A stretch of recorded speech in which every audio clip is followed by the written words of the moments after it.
அனைவருக்கும் வணக்கம். தற்கொலை வழக்கறிஞர் தம்பி ஒருத்தன் தான் அப்பா பேரை எப்படியாவது பிரபலமா ஆக்கிடணும், அப்பாவுக்கு வந்து பெருமையை சேர்த்தணும் அப்படின்ட்டு உண்மையிலேயே அந்த அப்பாவோட பேருக்கு களங்கம் விளைவிச்சுட்டு இருக்கக்கூடிய நெல்சன் அப்படிங்கிற அந்த பேர்ல இயங்கக்கூடிய தம்பி வந்து என்ன பண்றான் அப்படின்னா, தொடர்ச்சியாக சாட்டை துரைமுருகன் அவர்களை அவதூறா பேசுறதும் ஆதாரமற்ற குற்றச்சாட்டுகளையும் பேசிட்டு வரான். அது ஒரு தடவை பேசிட்டு அதோட விட்டு கடந்து போகாம தொடர்ச்சியா வந்து அதை நிரூபிக்கும் விதமாக அவன் என்னமோ யோக்கிய மாதிரி வந்து திருப்பி திருப்பி பேசிட்டு இருக்கான். சரி, இவன் என்ன யோக்கியனா அப்படின்னு நம்ம வந்து ஒரு ஆய்வு மேற்கொண்டோம். அதை பத்தி தான் இன்னைக்கு ஆனந்தன் டாக்ஸ் வலையொலியில தெளிவா பார்க்க போறோம். அரசியல்ல நீங்க தலையிடலனா கட்டாயம் அரசியல் உங்க வாழ்க்கையில தலையிடும். அதாவது 2 நாளா தம்பி ஒருத்தனை போலன்னு சோசியல் மீடியால நாம் தமிழர் கட்சியை சேர்ந்த ஆதரவாளர்கள் எல்லாரும் புலந்துக்கிட்டு இருக்காங்க. என்ன காரணம், என்ன ஏன் அவனை வந்து இப்படி பண்றாங்க அப்படின்னு நம்ம பார்க்கும்போது, முதல்ல ஒரு வீடியோ போட்டாங்க. அந்த வீடியோவோட அதாவது நாம் தமிழர் கட்சி வந்து திமுகவிடம் காசு வாங்கிக்கிட்டு விஜய் அவர்களை எதிர்க்கிறாங்க, திமுகவை எதிர்க்காம விஜய் அவர்களை வந்து கடுமையாக எதிர்க்கிறாங்க. அதுக்கு காரணம் வந்து திமுகவிடம் இருந்து பணம் வாங்கிட்டாங்க அப்படின்ட்டு. சரி, அப்ப சாட்டை துரைமுருகன் என்ன சொல்றாருன்னா, அந்த ஆதாரத்தை நீ நிரூபிச்சிரு அப்படின்னு சொல்லி அவர் கேட்கிறாரு. கொஞ்சம் காரசாரமா கேட்டுட்டாருன்னு வச்சுங்களேன். சரி, இதோட அந்த தம்பி கடந்து போயிடுவான்னு சொல்லிட்டு நம்ம பதிவுகள் போட்டு அதை நிப்பாட்டினாங்கன்னா, இன்னும் கொஞ்சம் வீரியமா வந்து அவன் என்னென்னலாம் பேசுறான் அப்படிங்கிறத நீங்களே பாருங்களேன். இந்த சாக்கடையை வழக்கம் போல திமுக கையில் எடுத்திருக்காங்க. இவன் நாம் தமிழர் கட்சி இந்த தேர்தலில் எடுத்த ஸ்டாண்டு சரி கிடையாது, அவங்க திமுகவுக்கு விலை போயிட்டாங்க, டிவிக்கேவோ தேவையே இல்லாம அடிக்கிறாங்க அப்படிங்கிற ஒரு சாதாரணமான ஒரு குற்றச்சாட்டை தான் முன் வச்சோம். காரணம், பணம் வாங்கிட்டாங்க, பணத்தை மோசடி பண்ணிட்டாங்க அப்படிங்கிற குற்றச்சாட்டு இந்த சாக்கடை துரைமுருகன் அவர் மேல இது புது குற்றச்சாட்டு எல்லாம் கிடையாது. காவிரி தண்ணி பிரச்சனைக்காக 2016 விக்னேஷ் என்ற ஒரு இளைஞர் தீ குளிச்சு இறந்துறாரு. அந்த இளைஞரோட அம்மாவுக்கு மருத்துவ செலவுன்னு சொல்லிட்டு இந்த சாக்கடை துரைமுருகன் அவர்கள் கட்சி சார்பா ஒரு மட்டம் கிடையாது, இன்னொரு குடும்பத்தை சார்ந்த ஒரு அம்மா இந்த சாக்கடை துரைமுருகன் அவர்களுக்கு கொஞ்சம் நகையை உதவிகரமா கொடுத்திருக்காங்க. கொடுத்த நகையை திருப்பி கொடுக்கணும்ல, அதை கொடுக்க வக்கில்லாம இந்த சாக்கடையில் அசிங்கமா பேச ஆரம்பிச்சிட்டாங்கமா. இந்த முத்துக்குமார் அவருடைய நிறைமாத கற்பனையா இருந்த அவரோட மனைவியை அவங்களோட கருவை கலைச்சிட்டு 2வது திருமணமா பண்ணிருக்காப்லையா. இந்த குற்றச்சாட்டுகள் எல்லாம் கொஞ்சம் வரிசையா பாருங்களேன். கொலை, கொள்ள, அடுத்தனோட நகையை அபகரிச்சது, அடுத்தனோட வீட்டை அபகரிச்சது, அடுத்தனோட மனைவி அபகரிச்சதுன்னு தங்களோட பிள்ளைக்கு யார் அப்பான்னு நான் கேள்வி கேட்டா எப்படி இருக்கும்? காட்டு காமத்துக்கு பிறந்த இந்த சாக்கடை என்னும் சாட்டை துரைமுருகன் ஆக்சுவலா நல்ல ஒத்த அப்பனுக்கும் ஆத்தாளுக்கும் பிறந்திருந்தா நாம் தமிழர் கட்சி இந்த தேர்தலில் திமுக கிட்ட காசு வாங்கினதை நிரூபிடானு அண்ணன் திரு சாட்டை துரைமுருகன் அவர்கள் நம்மளுக்கு எதிராக ஒரு குற்றச்சாட்டையும் ஒரு கேள்வியும் முன் வச்சிருக்காரு. டேய் நெல்சா, நிரூபிடானு. என்ன இவ்வளவு கடுமையான விமர்சனங்களை தொடர்ச்சியா வந்து இதோட விட்டு கடந்து போகாம ஒரு சின்ன பையன் தெரியாம பேசுறான் அப்படின்னு நினைச்சிட்டு விட்டோம்னா, அவன் தொடர்ச்சியா இது மூலியமா பப்ளிசிட்டி ஆகணும் அப்படிங்கிற பைத்தியம் அது பப்ளிசிட்டி ஆகிறதுக்காக இந்த வேலையை தொடர்ச்சியா பார்த்துக்கிட்டே இருக்கு. சரி, இப்போ அவர் தம்பி விக்னேஷ் அவர்கள் வந்து தன் உயிரை எதற்காக கொடுத்தாங்க அப்படிங்கிற ஒரு விஷயம் எல்லாருக்குமே தெரியும். அப்படிப்பட்ட ஒரு தியாகத்தை அவன் செஞ்சிருக்கான். அவங்க அம்மாவுக்கு நம்மளே, அதாவது நாம் தமிழர் கட்சி உறவுகள், அண்ணன் சீமான் அவர்கள்லாம் அவங்களே முன் வந்து இந்த குடும்பத்தோட சூழ்நிலைகளை கருத்தில் கொண்டு சரி அவங்களுக்கு தன்னால முடிஞ்ச ஒரு உதவியை செய்யலாம், நம்ம கட்சியில இயக்கத்தில் இருந்த தம்பி அப்படின்ட்டு அவங்களா முன் வந்து அவங்க ஒரு 10 லட்சம் ரூபாய்க்கு ஒரு காசோலை கொடுக்குறாங்கன்னு வச்சுங்களேன், அதை செக் கொடுக்குறாங்க. அது வந்து அவன் தம்பிக்கான ஒரு விஷயம். ஆனா அவன் அதெல்லாம் எதிர்பார்க்கல. இந்த மண்ணின் மீதும் இந்த மக்களின் மீதும் அக்கறை கொண்டு என்னுடைய உயிரை கடைசி உயிராக இருக்கட்டும் கொடையாக வழங்கியவன். ஈழம் நமக்கு அந்த விடுதலை போராட்டத்திற்காக எண்ணற்ற மாவீரர்கள் வந்து உயிர் தியாகம் செஞ்சாங்க. அப்படிப்பட்ட மாவீரர்கள் போலதான் தம்பி இங்க தன்னுடைய உயிரை வந்து ஈகம் செஞ்சிருக்கான், தியாகம் பண்ணியிருக்கான். அப்படி ஒரு புனிதமான செயலை பணம் கொடுத்து யாரும் கொச்சைப்படுத்திடக்கூடாது அப்படிங்கிற விஷயம் எல்லாருக்குமே தெரியும். அதையும் மீறி நம்ம செஞ்சிருக்கோம். ஆனா இந்த விஷயத்த வந்து அந்த தாய் வந்து எதற்காக ஊடகங்கள்ல பேசினாங்க கொண்டாங்கிற விவரம்லாம் எதுவுமே இவனுக்கு தெரியாம இவன் பாட்டுல ஒரு அவதூறு அள்ளி வீசுறான். இன்னும் ஒருபடி போய் சாட்டை துரைமுருகன் அவர்களுடைய பர்சனல் லைஃப்பை வந்து எடுத்து வெளியில பேசுறான். அப்படின்னா இவன் எவ்வளவு பெரிய ஒரு கேவலமானவனா இருப்பான் அப்படின்னு பாருங்க. அதற்கு என்ன சொல்றான்னா, என்னோட தாயை வந்து தப்பா பேசிட்டாங்க, என்னுடைய குடும்பத்தை இழுத்து வந்து சாட்டை துரைமுருகன் பேசிட்டாரு அப்படின்னு சொல்றான். ஆனா அவர் கேட்டது என்ன? உனக்கு ஒரு ஆதாரமற்ற ஒரு குற்றச்சாட்டை யாரு மேலேயும் ஒரு பொதுத்தளத்துல ஆதாரம் இல்லாம ஒரு குற்றச்சாட்டை வச்சா அதை நிரூபிக்கிறதுக்கு பேசுவாங்களா இல்லையா? அதை முதல்ல அவர் சாட்டை துரைமுருகன் பேசும்போது ரொம்ப பணிவா தம்பி வந்து நிரூபிக்க முடியுமா எல்லாம் கேட்கிறாரு. ஒரு லெவலுக்கு மேல, ஒரு எக்ஸ்ட்ரீம் லெவலுக்கு மேல ஆதங்கமா போய் தான் நீ உண்மையிலேயே ஒரு அப்பனுக்கும் ஆத்தாளுக்கும் பிறந்தவனா இருந்தா நிரூபி அப்படின்னு சொல்லி கேட்கிறாரு. எல்லாருமே சோசியல் மீடியால இப்ப நிரூபி அப்படின்னு சொல்லி கேட்கறாங்கன்னா, உன்ட்ட ஆதாரம் இருந்தா காட்டு. போன் போட்டா நான் போனே எடுக்கிறது கிடையாது. அப்படி இருக்க நீ கேட்டா வந்து எங்க காட்டணுமோ அங்க நான் காட்டிக்கிறேன், அங்கே காட்டுவேன். இப்ப இந்த சோசியல் மீடியால தான் பேச, அப்ப எங்க பேசணுமோ நீ அங்கே பேசியிருக்க வேண்டியதானே? அது எதுக்கு சோசியல் மீடியாவில் பேசுகிறேன்? அப்போ சோசியல் மீடியாவில் நீ பேசியிருக்க அப்படின்னா சோசியல் மீடியாவே காட்டு. அப்போ உன்ட்ட ஆதாரம் கிடையாது. ஏதாவது ஒரு பப்ளிசிட்டியில நம்ம எப்படியாவது ஒரு பெரிய ஆளாயணுங்கிற அந்த எண்ணத்துல முதவி இந்த வேலையை பார்த்துப்புட்டு கடைசியா வந்து கேட்டீங்கன்னா என் குடும்பத்தை எழுத்து பேசுறாங்கன்னு இந்த அளவுக்கு அழுகிற இந்த பையன் என்ன பண்றான் அப்படின்னா, சரி இவன் என்ன பண்றான், இவன் என்ன யோக்கியமா?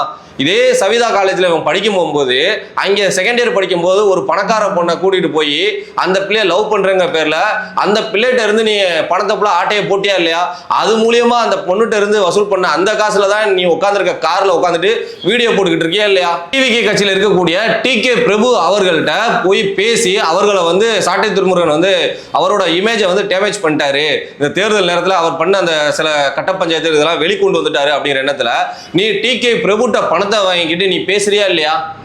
சொல்லு, இதெல்லாம் நீ செஞ்சிருக்கியா இல்லையா?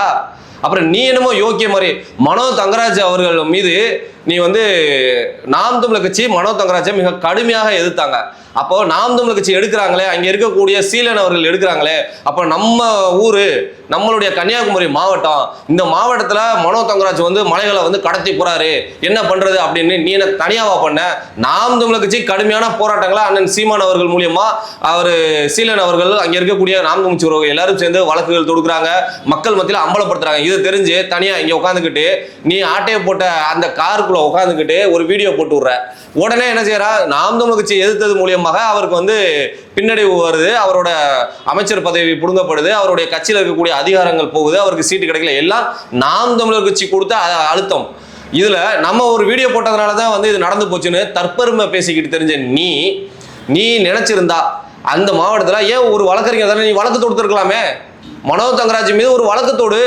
இதே தமிழ்நாடு முழுக்க ஏகப்பட்ட பிரச்சனைகள் இருக்கு, அந்த பிரச்சனைகள் சார்ந்து நீ வழக்கு போடலாமே, அதன் மூலியமா நீ தீர்வு காணலாமே. அதை விட்டு போட்டு உட்காந்துக்கிட்டு ஒரு காருக்குள்ள, அதுவும் 10க்கு 10 ரூம் கூட எடுத்தா வாடகை போயிரும்ட்டு காருக்குள்ள, அதுவும் ஆட்டையை போட்ட காருக்குள்ள உட்காந்துக்கிட்டு நீ பேசிக்கிட்டு இருந்த நீ வந்து வெளியில பேசுற நான் வந்து உத்தம புத்திரன் அப்படின்ட்டு. யாரு இதற்கு வந்து நீ என்னப்பா வந்து தப்பு பண்ணிட்ட? நீ மனோ தங்கராஜ் செய்யக்கூடிய அந்த மலை வளங்களை கொள்ளையடிக்கக்கூடிய விஷயத்தை தானே எடுத்து பேசியிருக்க. அதனால என் தாய் வந்து என்ன சொல்றாங்கன்னா, அதனால நீ ஒன்றும் பேசுப்பா, நீ யாருக்கு பயப்பட வேணாம், பேசு அப்படின்னு சொல்றாங்களாம்.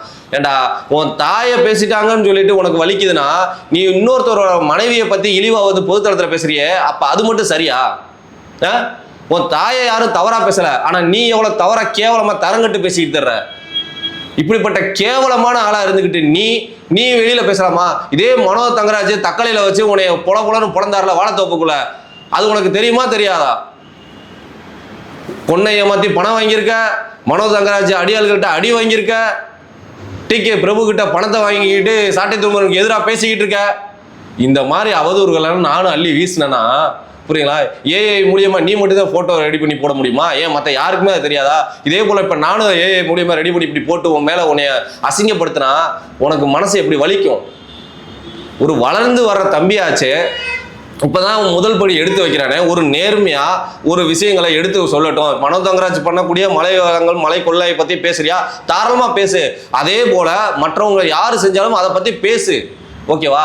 நாம் தமிழர் கட்சி பணம் வாங்கிருச்சுன்னு உனக்கு என்ன தெரியும்னு நீ பேசுற? விக்னேஷை பத்தி உனக்கு ஏதாவது தெரியுமா? அவன் செஞ்ச தியாகம், அவன் குடும்பம் பேசுறதை எடுத்து பேசுற. அவர் துரைமுருகன் வந்து அங்கே நகையை வாங்கிட்டு காசு கொடுக்கல, இதெல்லாம் உனக்கு தேவையான விஷயமா?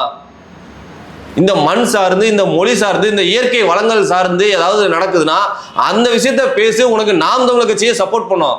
அதை விட்டு போட்டு இந்த தேவையற்ற அருவருக்கத்தக்க விஷயங்களை வந்து இந்த பொதுத்தளத்தில் நீ பேசிக்கிட்டு இருக்கிய, அதுவும் ஆதாரமற்ற குற்றச்சாட்டுகளை பேசிக்கிட்டு இருக்க அப்படின்னா உன்னை எவ்வளவு கீழ்த்தரமா பார்ப்பாங்க.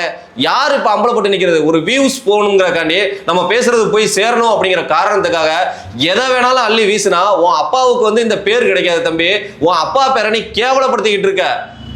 முதல்ல அப்பா பேரை காப்பாத்துற பிள்ளை என்ன மாதிரி செய்யணும்? இன்னாரு புள்ள இன்னாரு மயன் அப்படின்னு சொல்லணும், புரியுதா? நீ உன் பேரை அடையாளப்படுத்தி ஒரு நல்ல விஷயத்த செஞ்சு அதன் மூலியமா பேர் வாங்கு. அப்போ வந்து சொல்லுவாங்க, யாருப்பா இந்த பையன், அவங்க பெற்றோர்கள் வந்து நல்லா வளர்த்துருக்காங்கப்பா, நல்லா வந்து ஒரு நல்ல வாதாடி இன்னைக்கு தமிழ்நாட்டுக்காக இந்த விஷயங்களை பண்ணியிருக்கான் அப்படின்னு சொல்லி பேசு பொருள் ஆகிற அளவுக்கு அந்த அளவுக்கு உன் பேரை சொல்லி உன் அப்பாவை பெருமைப்படுத்தணும் அப்படிங்கிற அளவுக்கு பண்ணு. அதை விட்டுட்டு அப்பா பேரை எல்லாரும் சொல்லணும், அப்பா பேரை சொல்லணும்னு சொல்லிட்டு இந்த லென்ஸை ஒரு கிறுக்கு பையன் இப்படி வீடியோ போட்டு தரேன், நெல்சை இப்படி ஒரு முடிச்ச வைக்க பையன் இப்படி போடுறான், நெல்சை இப்படி ஒரு ஆதாரம் இல்லாமல் போடுறான் அப்படின்ட்டு உன் அப்பா பேரை கேவலப்படுத்திட்டு இருக்காதரா தம்பி. போய் வழக்குகள் எதுவும் இல்லை அப்படின்னா மறுபடியும் தயவு செஞ்சு படிச்சு பாஸ் பண்ணு, அதற்கு ஏத்தாப்புல பிராக்டிஸ் பண்ணு, ஒரு நல்ல விதமா இனிமையாவது வாழ்க்கையை வந்து ஒரு நேர்மையான முறையில ஒரு ஆதாரத்தோட வந்து வீடியோக்கள் போடு. தயவு செஞ்சு உன்கிட்ட ஒரு அன்பா உன்னோட மூத்தவனா உனக்கு நாங்க தெளிவா சொல்றோம். இது போல நீ செஞ்சுக்கிட்டே இருந்த அப்படின்னா ஏற்கனவே சில பைத்தியங்கள் இருக்கு, இந்த யூடியூப் ப்ரூட்டஸ் மாதிரி பல பைத்தியங்கள் இந்த இதுகளை தூக்கிட்டு இருக்கு. அதுக்கெல்லாம் வேலையே அதுதான். அந்த பைத்தியத்தோட உன்னையும் கொண்டு போய் லிஸ்ட்ல சேர்த்துற போறாங்கன்னு சொல்லி கேட்டுட்டு விடைபெறுகிறேன். நன்றி. அரசியல்ல நீங்க தலையிடலைன்னா கட்டாயம் அரசியல் உங்க வாழ்க்கையில தலையிடும்.